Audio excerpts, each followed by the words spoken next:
هەر کاتێک باسی ڕۆڵی ئێران لە عێراق و خۆرهڵاتی ناوەڕاست دەکرێت ناوی پیاوێک دێت کە هەندێک کەس با مەترسیداری دەزانن و هەندێکیش بە دۆست و دڵسۆز وەسفی دەکەن. قاسمی سولەیمانی فەرماندەی سوپای قودسی ئێرانی ئەو پیاوەی تابەر لە شەڕی چەکدارانی دەوڵەتی ئیسلامی ناسرا و بە داعش کەمتر وێنەی بڵاو دەکرایەوە و زیاتر لە پشتی پەردەوە لە پرۆسەی سیاسی عێراق و ناوچەکەدا ڕۆڵی دەگێڕا.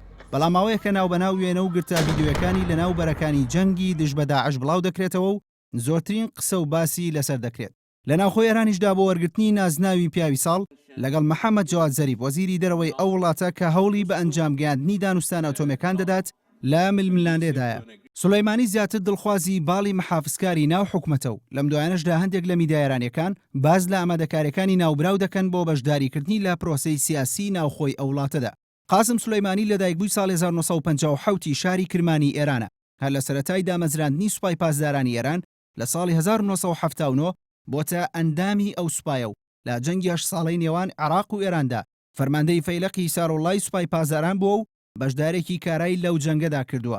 ساڵی 1997 با بڕیاری عەلی خامنەیی ڕێبەری باڵای ئاینی ئێران بۆتە فەرماندەی سوپای قودسی ئێران.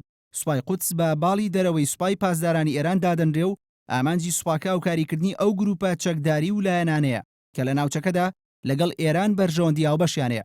با گوێرەی هەندێک داتا ئەو سوپایە لە ئێستادا 15,000 ئەندامی هەیە و لە وڵاتانی عێراق و سووریا و یەمەن و لوبنان و ئەفغانستان و چەندین وڵاتی دیکەدا چالاکییانەیە. قاسم سولەیمانی دوای ڕوخانی حکومەتی پێشووی عێراق زیاتر دەرکەوت. ئەو کاتەی کە لە راپۆرتە هەواڵگریەکانی ئەمریکا قاسم سولەیمانی و سوپای قودس تۆمەتبار کران بە دەستێوەردان لە دۆخی ئەمنی عێراق و پڕچەکردنی گروپە میلیشیا شیعەکان.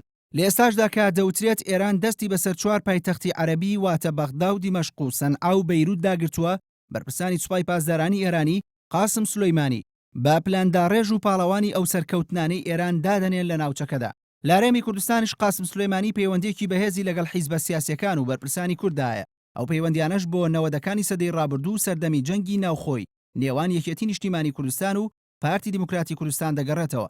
تەنانەت هەندێک لە سەرچاوە ئێرانیەکان باز لەوە دەکەن کە پەیوەندیەکانی قاسم سولەیمانی لەگەڵ لایەنە کوردیەکانی هەرێم ڕۆڵی هەبووە لەوەی ناوبراو لەلایەن خامنەییەوە فەرماندەی سوپای قودسی پێ بسپێردرێت.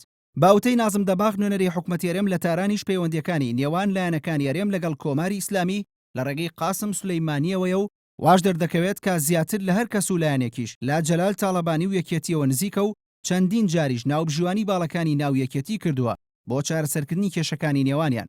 کاریگەری قاسم سولەیمانی لەسەر بەرپرسانی هەرێم بە ئەندازەیەکە کە مەحموود سەنگاوی ئەندامی مەکتەبی سیاسی یەکێتی خۆزگە دەخوازێت کورد 4 کەسی وەک قاسم سولەیمانی هەبووە. بەڕاستی پیاوێکی قارەمان خۆزگایانێتەوە کە ئێمە چەندین خەڵکی ئاوە قارەمانی هەبووە. لە دوای هێرشی داعش بۆ سەر هەرێمی کوردستان بەرپرسانی ئێرانی چەندین جارڕایان گەیاندووە قاسم سولەیمانی بەخۆی و 70 کەسەوە نەیهێش داعش هەولێر کۆنتڕۆڵ بکات، ئەگەرچی تا ئێستا ئەم قسەیە لەلایەن بەرپرسانی هەرێمەوە پشتڕاست نەکراوەتەوە و پێدەچێت زیاتر لە چوارچێوەی پڕۆپاگەندەدا بێت بۆ قاسم سولەیمانی و کۆماری ئیسلامی ئێران.